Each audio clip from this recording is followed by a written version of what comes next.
story of Buddha is an interesting one.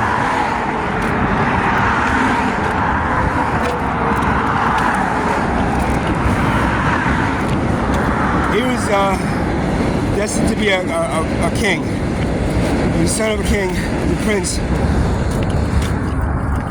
that was to reign over what is now called Nepal.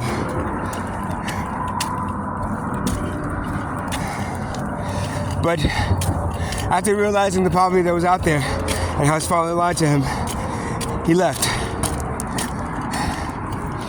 And he spent 6 years in isolation and as aesthetic.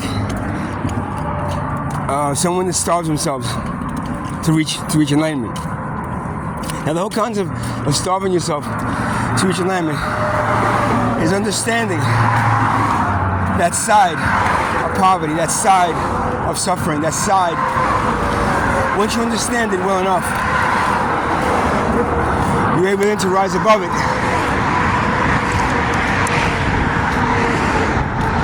and teach people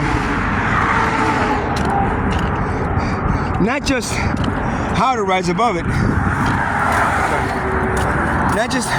but also teach people that the whole concept of poverty is an illusion brought to you by a wealth class which was his father, king,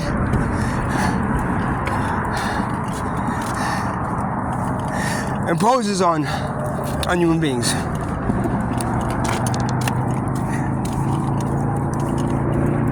You know, all kinds of kings and queens are interesting. I mean, their lineage help save and help preserve the civilization. But then, after years and years and years, they just fed on that and became this upper echelon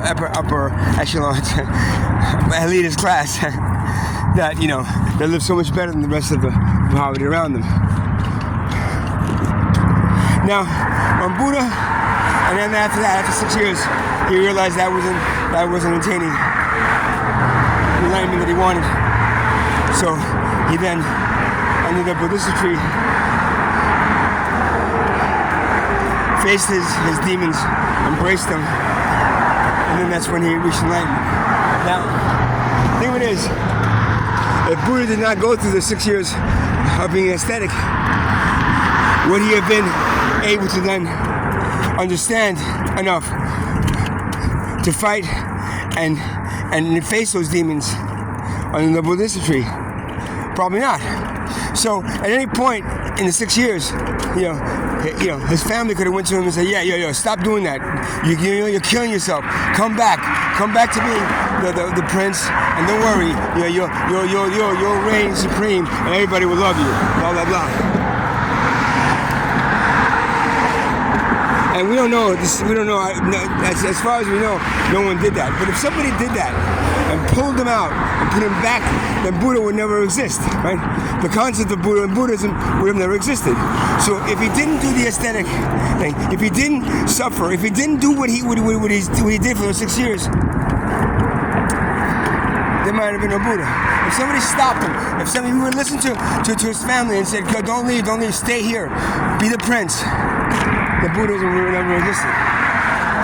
So in that sense, anyone that tells me, and I'm not saying that I'm Buddha, don't get me wrong, I'm nowhere close to being Buddha, but the concept of suffering, I'm trying to show people yourself.